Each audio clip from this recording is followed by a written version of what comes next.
சமீபத்தில் ஈவி அதாவது எலக்ட்ரிக்கல் வெஹிக்கிளில் பெரிய புரட்சியே நடந்துகிட்ருக்கு.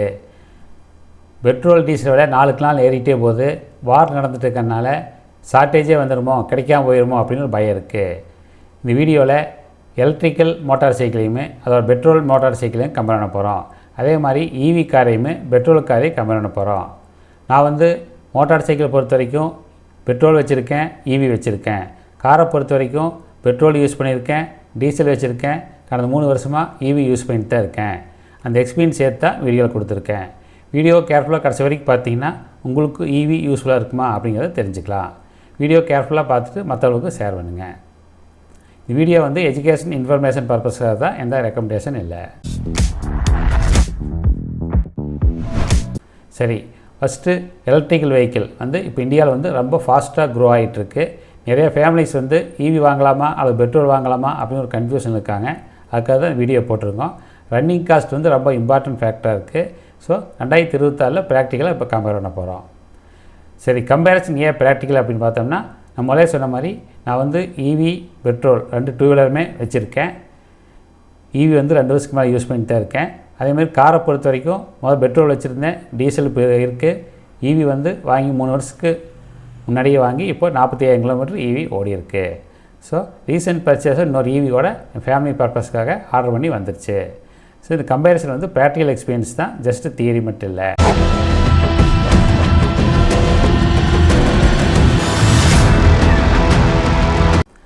ரெண்டாயிரத்தி 2024 என்ன மாறி இருக்குது அப்படி பார்த்திங்கன்னா, ஈவி மார்க்கெட் நல்லாவே க்ரோ ஆகிருக்கு. அது இன்ஃப்ராஸ்ட்ரக்சர் இம்ப்ரூவ் ஆகிருக்கு. ஈவி பொறுத்த இன்ஃப்ராஸ்ட்ரக்சர் நிறைய சார்ஜிங் ஸ்டேஷன் நிறைய வந்துகிட்டே இருக்குது. நிறைய கம்பெனிஸ் ஈவி மார்க்கெட்டில் என்ட்ரு ஆகிருக்காங்க. அதே மாதிரி பேட்டரி டெக்னாலஜி நிறைய இம்ப்ரூவ் ஆகிருக்கு. முதல்ல 8 வருஷம் வாரண்டி, 1,60,000 கிலோமீட்டர் வாரண்டி அப்படி தான் கொடுத்தாங்க. இப்போ life time warranty, unlimited kilometres அப்படிலாம் கொடுத்துருக்காங்க. ஸோ 2024 ஈவி மார்க்கெட் நல்லா வேகமாக க்ரோத் ஆகி போயிட்டுருக்கு. சரி, EV price no longer high அப்படி எது சொல்கிறேன்னா, ஈவி எக்ஸ்பென்சிவாக இருந்தது. முதல்ல வாங்கும்போது கூட பெட்ரோல் கார் 10 லட்சம் இருந்ததுன்னா ஈவி கார் 14 லட்சம் இருக்கும். அந்தளவுக்கு அதிகமாக இருக்கும். இப்போ பார்த்தீங்கன்னா ஏறக்குறைய ஈக்குவல் ஆகிடுச்சு. பெட்ரோல் டாப் எண்டும் ஈவி டாப் எண்டும் ஈக்குவலாக தான் இருக்குது. ஸோ காம்படிஷன் அதுவாக பேட்ரி ப்ரைஸ் நல்லாவே அவ்வளோ குறைஞ்சிருக்கு. குறைஞ்சனால ரெண்டுமே கம்பேரபிளாக ஈக்குவல் ரேட் வந்துச்சு. ஒரு 50,000 முன்ன பின்ன இருக்கும், அவ்வளோதான். சரி, இனிஷியல் பர்ச்சேஸ்க்காக கம்பேரிசன் பார்த்தோம்னா பெட்ரோல் டேரியோட இன்னுமே என்ட்ரி லெவல் கீரோட வழக்கமான பேசிக் மாடல் கொஞ்சம் ரேட் ஈவியோட குறைவாக தான் இருக்கும். ஈவி அதோட கொஞ்சம் காஸ்ட்லியாக தான் இருக்கும். அதுவும் ஈவிக்கு கவர்மெண்ட் சப்போர்ட் இருக்குது. உதாரணத்துக்கு ஜிஎஸ்டி பெட்ரோல் டீசல் காருக்கு 18%, ஈவிக்கு 5% தான் ஜிஎஸ்டி. அதுவும் ரோட் டேக்ஸ் டோட்டலாக எக்ஸம்டட். பெட்ரோல் டீசல் காருக்கு 15% ரோட் டேக்ஸ் வரும். ஸோ லாங் டேல் நல்லா சேவிங்ஸாக இருக்கும். எக்ஸோரூம் ப்ரைஸ் கம்பேரிசன் பார்த்தோம்னா 2 சொல்லுவாங்க. எக்ஸோரூம் ப்ரைஸ் ஒன்று, ஆன் ரோட் ப்ரைஸ் ஒன்று. ஈவியோட பேஸ் ரேட் அதிகமாக இருக்குமா தெரியலாம், ஆனால் ரோட் டேக்ஸ் கிடையாது. உதாரணத்துக்கு ஒரு ஈவி கார் 11.5 லட்சம் இருக்குது, பெட்ரோல் கார் 10 லட்சம் இருக்குது. ஆனால் பெட்ரோல் காரை மறுபடியும் ரெஜிஸ்டர் பண்ணும்போது 1.5 லட்ச ரூபா ரோட் டேக்ஸ் கட்ட வேண்டியிருக்கும். ஸோ ஃபைனலாக பார்க்கும்போது 2 ஒரே ரேட் வந்துடுது. பர்ச்சேஸ் காஸ்ட் மேட்ச் ஆகிடுது. ஸோ ஆன் ரோட் ப்ரைஸ் ஐடென்டிக்கலாக இருக்குது. எக்ஸ்ட்ரா இனிஷியல் பர்டன் கிடையாது. முதல்ல பெட்ரோல் கார் 10 லட்சம், ஈவி கார் 14 லட்சம், 4 லட்ச ரூபாய்க்கு நான் பெட்ரோலே போட்டுக்கலாமே அப்படின்னு நினைப்பாங்க. இப்போ ஏறக்குறைய ஒரே ரேட் வந்துடுச்சு. ஒரு 50,000 ரூபா முன்ன பண்ணி இருக்கலாம், அவ்வளோதான். அதே சமயம் fuel cost petrol diesel rate பார்த்தோம்னா இப்போ டெய்லி ஏறிக்கிட்டே போகுது. மாதம் பெட்ரோலுக்காக செலவினக்கூடிய தொகை அதிகமாகிட்டே போகுது. டெய்லி ரன்னிங் காஸ்ட் ரொம்பவே அதிகமாக இருக்குது. ஸோ தினசரி இருக்கிற பெட்ரோல் நம்ம பாக்கெட்டையே பதம் பார்க்குது.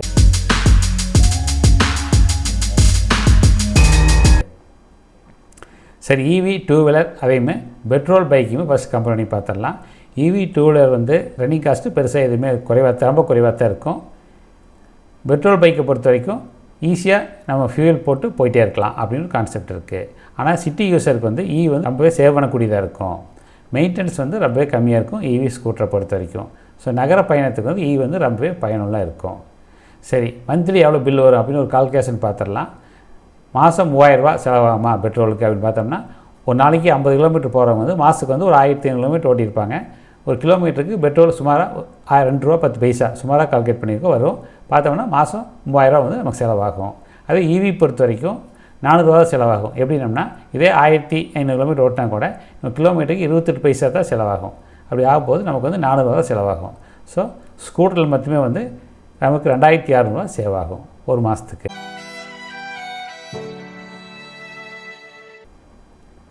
சரி, EV car, petrol car, diesel car என்ன கம்பேரிசன் பார்த்துடலாம். ஈவி கார் வந்து மெயினாக சைலண்ட் டிரைவிங் எக்ஸ்பீரியன்ஸ். ட்ரைவ் பண்ணுறதுக்கு அவ்வளோ ஸ்மூத்தாக இருக்கும், ஓவர்டேக் பண்ணுறது ரொம்ப ஈஸியாக இருக்கும். டீசல் கார் பொறுத்த வரைக்கும் லாங் டிஸ்டன்ஸ் போகிறதுக்கு டீசல் கார் நல்ல ஓரளவுக்கு மைலேஜும் கொடுக்கறதுனால லாங் டிஸ்டன்ஸ் போகிறது கொஞ்சம் பெட்டராக இருக்கலாம் டீசல் கார் பொறுத்த வரைக்கும்.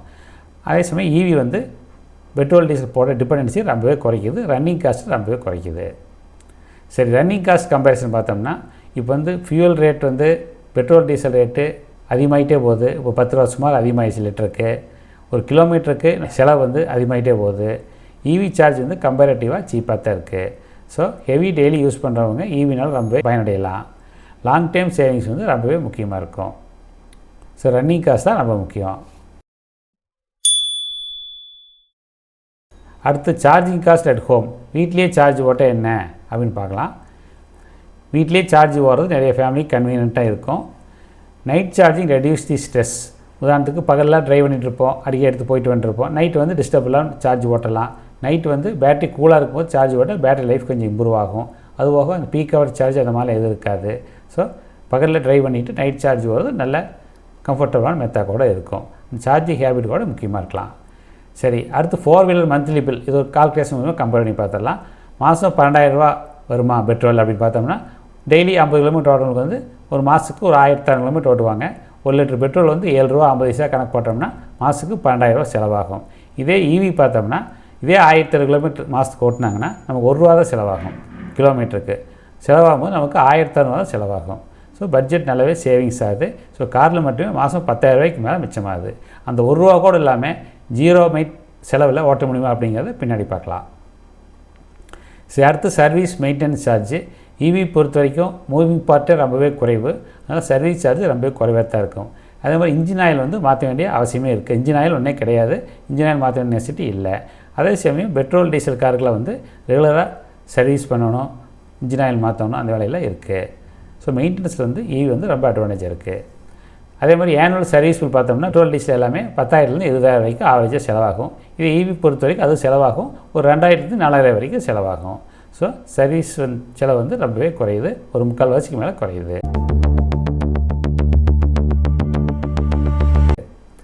சரி, பேட்டரி லைஃப் ஸ்பேன் வாரண்டி அப்படி பார்த்தோம்னா நிறைய கம்பெனிஸ் வந்து இப்போ எக்ஸலண்ட் வாரண்டி கவரேஜ் கொடுக்குறாங்க. பழைய பேட்டரி பற்றி ஒரு பயம் இருந்துச்சு, அது கொஞ்சம் குறைச்சிட்டே வருது. இப்போ லைஃப் டைம் வாரண்டி அப்படின்னா 15 வருஷம் வாரண்டிலாம் கொடுக்குறாங்க. ஒரு நீண்ட காலத்தில் ஒரு செக்யூர் ஃபீலிங்கை நமக்கு உருவாக்குது. பேட்டரி பழுதாகி போயிருமோ அப்படின்னு பயம் வந்து தேவையில்லை. சரி, 15 வருஷம் வாரண்டி ரியாலிட்டி அப்படின்னு பார்த்தோம்னா சில ஈவி கம்பெனிஸ் வந்து லாங் டைம் பேட்டரி வாரண்டி, அதாவது life time warranty, unlimited kilometres அப்படின்னு கொடுக்குறாங்க. Unlimited kilometres okay. லைஃப் டைம்னா யூஸ்வலாக 15 வருஷம் இருக்கும். இப்போது உதாரணத்துக்கு டாடா மோட்டார்ஸ் கொடுக்குறாங்க, மகேந்திரா கொடுக்குறாங்க. சில கம்பெனிஸ் வந்து 10 வருஷம் அப்படிலாம் கொடுக்குறாங்க. ஸோ இந்த மாதிரி கொடுக்கறனால நமக்கு வந்து நல்ல கன்வீனியண்ட்டாக இருக்குது. ஸோ கான்ஃபிடென்ட்டாக நம்ம வந்து அந்த காரை வந்து நம்பி வாங்க முடியும். வாரண்டி வந்து ஈஸியாக மாற்றியும் கூட கொடுக்குறாங்க. உதாரணத்துக்கு எனக்கே கூட ஒரு பேட்டரியில் ப்ராப்ளம் இருந்துச்சு, பேட்டரி எக்ஸ்சேஞ்ச் வேணும்னாங்க, ஃப்ரீயாகவே டோட்டலாக ஃப்ரீ, ஈவன் டிரான்ஸ்போர்ட் வந்து எல்லாமே ஃப்ரீயாக மாற்றி கொடுத்துட்டாங்க டாடா மோட்டார்ஸில். ஸோ அதனால் வந்து வாரண்டியில் வந்து ஈஸியாக மாற்றி கொடுக்குறாங்க. ஸோ நம்பி வாங்கலாம். ஸோ 15 வருஷம் வரைக்கும் பேட்டரிக்கு வந்து ஃபுல்லாகவே கேரண்டி கிடைக்குது. சரி, லாங் டிஸ்டன்ஸ் ட்ராவல் எக்ஸ்பென்ஸ் பார்த்தோம்னா சில பேர் பெட்ரோல் டீசல் வந்து அப்பப்போ பெட்ரோல் பங்கு எல்லா பக்கம் இருக்கிறதுனால ஃபியூல் போட்டுக்கிறதுனால ஒரு அட்வான்டேஜ் இருக்குது. அது டீசல் வந்து கொஞ்சம் மைலேஜும் கிடைக்கும். ஆனால் ஈவி சார்ஜிங் சார்ஜ் பொறுத்தவரைக்கும் நிறைய இப்போ இம்ப்ரூவ் ஆகிட்டே வருது. ஈவி பொறுத்தவரைக்கும் ட்ராவல் பிளான் பண்ணுறது ரொம்ப முக்கியம். சப்போஸ் நான் வச்சுருக்க கார் ஒரு 300 கிலோமீட்டர் ரேஞ்ச் போகணும்னா, நம்ம ஒரு 400 கிலோமீட்டர் 500 கிலோமீட்டர் போகணும்னா ஒரு 200-250 கிலோமீட்டர் பாயிண்ட் பார்த்து வச்சுக்கணும். அங்கே போய் சார்ஜ் போட்டு நான் டிஃபன் சாப்பிட்டு இப்படி போனோம்னா கரெக்டாக போனால் சரியாக இருக்கும். ஸோ லாங் டிஸ்டன்ஸ் போகிறவங்க வந்து கேர்ஃபுல்லாக பிளான் பண்ணி போயிட்டோம்னா ஈவி பொறுத்தவரைக்கும் ப்ராப்ளம் இல்லை. இப்போல்லாம் லாங் ரேஞ்ச் ஈவி வர ஆரம்பிச்சிருச்சு, 400 கிலோமீட்டருக்கு மேலே மைலேஜ் ரேஞ்ச் கொடுக்குற மாதிரி. அதே சமயம் சிட்டி யூசேஜ் பொறுத்த வரைக்கும் கண்டிப்பாக ஈவி நல்லாவே பெர்ஃபார்ம் பண்ணுது. டிரைவிங் கன்வீனியன்ஸும் பெட்டராக இருக்கும். இந்த ஆஃப் கிளச்சில் ஓட்டுறது அந்த மாதிரி இருக்கா ரொம்ப ஸ்மூத்தாகவும் இருக்கும். நின்றுன்னு போகும்போது ஃபியூல் எக்ஸ்பென்ஸ் வந்து பெட்ரோல் ரொம்ப அதிகமாக இருக்கும். உதாரணத்துக்கு ஒரு பெட்ரோல் கார் வந்து மைலேஜ் வந்து ஒரு ஹைவேஸில் வந்து லாங்கில் ஒரு 16 கிலோமீட்டர் கொடுக்குதுன்னா சிட்டியில் வந்து 8 கிலோமீட்டர் 9 கிலோமீட்டர் தான் கொடுக்கும். அந்த மாதிரி பிரச்சனை கிடையாது. ஓப்பனாக சொன்னால் ப்ராக்டிகல் எக்ஸ்பீரியன்ஸ் வந்து சிட்டியில் ஈவி வந்து அதிக ரேஞ்ச் கொடுக்குது ஹைவேஸை விட. எதனால்னா இது வந்து ரீஜென்ரேஷன் பிரேக் இருக்குது. நம்ம எக்ஸலோடு கால் எடுத்தாவே பேட்டரி சார்ஜ் ஆக ஆரம்பிச்சிக்கும். ஒவ்வொரு தடவையும் பிரேக் பிடிக்கும் போது பேட்டரி சார்ஜ் ஆகும். இதனால் வந்து நமக்கு வந்து ரேஞ்ச் வந்து அதிகமாக கிடைக்கும் சிட்டி ட்ராவலில். ஸோ சிட்டி யூசேஜுக்கு வந்து ஈவி நல்லாவே ஆப்ஷனாக இருக்குது. சரி, ரீசேல் வேல்யூ. ரீசேல் பார்த்தீங்கன்னா பெட்ரோல் வெஹிக்கிள் பொறுத்த வரைக்கும் டீசல் வெஹிக்கிள்கெல்லாம் வந்து ரீசேலே நல்லாவே இருக்குது. ஸோ ஸ்டாண்டர்டாக இருக்குது. இந்த மாடல் இந்த ரேஞ்சு அந்த ரேட் இருக்குது அப்படின்னு இருக்குது. இன்னும் EV பொறுத்த வரைக்கும் ரீசேல் வேல்யூ நல்லா எவால்வ் ஆகாமல் இருக்குது. ஃப்யூச்சரில் வாரண்டியெல்லாம் நல்லா வந்துருச்சுன்னா ரீசேல் வேல்யூ நல்லாவே பிக்கப் ஆகிறதுக்கு வாய்ப்பு இருக்குது. சரி, புது கான்செப்ட் EV ப்ளஸ் சோலார். இப்போ சோலார் வந்து எல்லா வீட்டுக்கும் போட சொல்லி கவர்மெண்ட் டிஏவே சப்சிடிலாம் கொடுக்குறாங்க. இது அல்டிமேட் சேவிங் டிப்ஸாக கூட இருக்கலாம். கவர்மெண்ட் சப்சிடி வந்து போடும்போது நமக்கு வந்து ஒரு 3-4 கிலோவாட் சோலார் பேனல் போட்டோம்னா EV கார் யூஸருக்கு ரொம்ப பெனிஃபிட்டாக இருக்கும். இது அப்ராக்சிமேட் காஸ்ட் வந்து 1 லட்சம் 1 லட்ச ரூபா வரும் ஒரு 3-4 கிலோவாட் போடுறதுக்கு. இது போட்டோம்னா காருக்கு மட்டும் இல்லாமல் EV மோட்டார் சைக்கிள் சார்ஜ் பண்ணிக்கலாம். அதே மாதிரி இப்போ நிறையா கேஸ் பிரச்சனைலாம் இண்டக்ஷன் ஸ்டவ் வாங்கியிருக்காங்க, அது யூஸ் பண்ணிக்கலாம். அது போக டிவி, ஃப்ரிட்ஜு, வாஷிங் மிஷின் எல்லாமே வந்துருச்சு, எல்லாத்துக்கும் யூஸாக இருக்கும். உதாரணத்துக்கு நான்லாம் வந்து EV கார் வாங்கும்போதே சைமல்டேனியஸாக சோலார் பேனல் போட்டேன். என்னை பொறுத்த வரைக்கும் ரன்னிங் காஸ்ட்டு 0, காருக்காகட்டும் ஒரு 2 வீலருக்கு ரெண்டுக்குமே. இப்போ 200 யூனிட் ஸ்டேட் கவர்மெண்ட் வந்து ஃப்ரீ கரண்ட் கொடுத்துருக்காங்க. எல்லாமே வந்து நம்ம ஃப்ரீயாக சார்ஜ் போகிறதுக்கு யூஸ்ஃபுல்லாக இருக்கும். ஸோ கம்ப்ளீட் 0 ரன்னிங் காஸ்ட்னு அதான் சொல்கிறோம். வீட்லேயே ஹோம் பவர் ப்ரொடக்ஷன் பண்ணிட்டோம்னா நமக்கு தேவையான பவரை, எனர்ஜியை நாமளே ப்ரொடியூஸ் பண்ணிக்கிறோம். டெய்லி வெஹிக்கிள் சார்ஜ் பண்ணிக்கிறோம். அந்த சார்ஜ் வந்து டோட்டலாகவே நமக்கு ஃப்ரீயாக இருக்குது. ஸோ 0 காஸ்ட் ரன்னிங்னு சொல்லலாம். இது highest possible investment return. So உங்கள் காரை வந்து முற்றிலுமே இலவசமாக ஓட்டலாம். காரை ஓட்டலாம், 2 வீலர் ஓட்டலாம். சரி, யாரெல்லாம் ஒரு EV வாங்கலாம் அப்படின்னு பார்த்தோம்னா, ஃபஸ்ட்டு டெய்லி யூசர்ஸ், டெய்லி ரொட்டீனாக கார் யூஸ் பண்ணுறவங்க அல்லது 2 வீலர் யூஸ் பண்ணுறவங்க, சிட்டியில் அதிகமாக யூஸ் பண்ணுறவங்க. ஏன்னா சிட்டியில் வந்து நல்ல பெனிஃபிட் அதிகமாக இருக்கும், ரைடிங் கன்வீனியன்ட்டும் பெட்டராக இருக்கும். அதே மாதிரி வீட்லேயே ஹோம் சார்ஜிங் ஃபெசிலிட்டி இருக்கிறவங்க, ஒரு லோயர் ரன்னிங் காஸ்ட் வேணும், ரன்னிங் காஸ்ட் எல்லாம் வந்து ரொம்ப கம்மியாக இருக்கும் அப்படின்னு நினைக்கிறவங்க, ஒரு 2 கார் வச்சுருக்கிறவங்க ஒரு EV காரும் இன்னொன்று பெட்ரோல் டீசலாக வச்சுக்கலாம். அதே மாதிரி 2 2 வீலர் வச்சுருக்கிறவங்க ஒரு பெட்ரோல் ஒரு EV வச்சுக்கலாம். நான் அப்படி தான் வச்சுருக்கேன். அதாவது டெய்லி யூஸ் பண்ணவங்களுக்கு EV வந்து ரொம்ப யூஸ்ஃபுல்லாக இருக்கும். சரி, இன்னுமே பெட்ரோல் டீசல் கார் வாங்கலாம் யார் அப்படின்னு பார்த்தோம்னா, ஃப்ரீக்வெண்ட்டாக லாங் டிஸ்டன்ஸ் போகிறவங்க, 500 கிலோமீட்டர்லாம் ரெகுலராக போகிறவங்களுக்கு டீசல் வெஹிக்கிள் கொஞ்சம் பெட்டராக இருக்கலாம். அதே மாதிரி ஒரு சார்ஜிங் ஃபெசிலிட்டி வீட்டில் மாற்ற முடியாது இருப்பாங்க, ஒரு அப்பார்ட்மெண்ட்டில் இருப்பாங்க, ஒரு லைன் வீட்டில் இருப்பாங்க, அங்கே வந்து சார்ஜிங் பண்ண முடியாது அப்படின்னு நினைப்பாங்க. ரூரல் சொல்கிறாங்க. அப்புறம் ரூரலில் இப்போ வந்து அவங்களே சார்ஜிங் பண்ணி கொடுத்துற கம்பெனியே சார்ஜிங் பாயிண்ட் போட்டு கொடுத்துட்றாங்க. அதுக்கப்புறம் எல்லா பக்கம் சார்ஜ் ஸ்டேஷன் வருது. ரூரல் யூஸருக்கு இப்போ ஒன்றும் பெரிய ப்ராப்ளம் கிடையாது. ரூரல் யூஸர் கண்டிப்பாக இப்போ வந்து வெஹிக்கிள் வாங்கலாம். அதே மாதிரி குயிக்காக நிறைய பெட்ரோல் போட்டு போகிறவங்க எங்கே வேணால் போட்டு போயிட்டே இருக்கணும்னு நினைக்கிறவங்களுக்கு அது பெட்டராக கூட இருக்கலாம். சரி, ஃபைனான்ஷியல் சம்மரி செக்லிஸ்ட் பார்த்தோம்னா, ஆன்ரோட் ப்ரைஸ் வந்து இப்போ ஏறக்குறைய ஈக்குவல் ஆகிடுச்சு பெட்ரோலுமே EVயுமே. அதே மாதிரி கேரண்டி லைஃப் டைம், பேட்டரி வந்து பயம் இருந்துச்சு, லைஃப் டைம் வாரண்டி, அது 15 வருஷம் வாரண்டி இருக்கிறது ரொம்பவே சேஃபாக இருக்குது. ஸோ ஃபியூல் சேவ் பண்ணுறதுக்கு லாங் டைமில் ரொம்பவே அட்வான்டேஜாக நமக்கு இருக்குது. சமமான ஆரம்பில் கூடுதல் சேமிப்பு, இதுவே 2026 உண்மை நிலை. ஃபைனல் ரெக்கமெண்டேஷன் பார்த்தோம்னா, EV அடாப்டேஷன் நல்லாவே இன்க்ரீஸ் ஆகிட்டுருக்கு. ஓவராலாக பார்க்கும்போது நமக்கு எல்லா மெட்ரிக்ஸ்லையும் EV வந்து வின் பண்ணுது. ஸோ இன்றைக்கி வந்து ஒரு ஸ்மார்ட்டான ஃபைனான்ஷியல் மூவ் எடுக்கிறதுக்கு வாய்ப்பு இருக்குது. அதுக்கு தகுந்த மாதிரி உங்கள் மாடலை சூஸ் பண்ணிக்கங்க. ஸோ அதிக பயன்பாடு கொண்ட குடும்பங்களுக்கும் EV வந்து ரொம்ப லாபகரமாக முதலில் இருக்கலாம். வீடியோவை லைக் பண்ணுங்கள், ஷேர் பண்ணுங்கள், ஹைப் பண்ணுங்கள், சேனலை சப்ஸ்கிரைப் பண்ணி எல்லா இன்ட்ரெஸ்டிங் வீடியோவும் பாருங்கள். தேங்க்ஸ் ஃபார் வாட்சிங். இதோட வீடியோவை முடிச்சுக்கலாம். வீடியோ எல்லாத்துக்கும் யூஸ்ஃபுல்லாக இருந்ததுன்னு நினைக்கிறேன். நம்ம க்ரோயிங் சேனல்னால யூடியூப் நமக்கு ஹைப் ஆப்ஷன் கொடுத்துருக்காங்க. வீடியோவை ஹைப் பண்ணுங்கள், லைக் பண்ணி ஷேர் பண்ணுங்கள். எல்லா வீடியோலையும் பர்சனல் எக்ஸ்பீரியன்ஸ் சேர்த்து தான் கொடுத்துருக்கேன். சேனலை சப்ஸ்கிரைப் பண்ணி எல்லா இன்ட்ரெஸ்டிங் வீடியோவும் பாருங்கள்.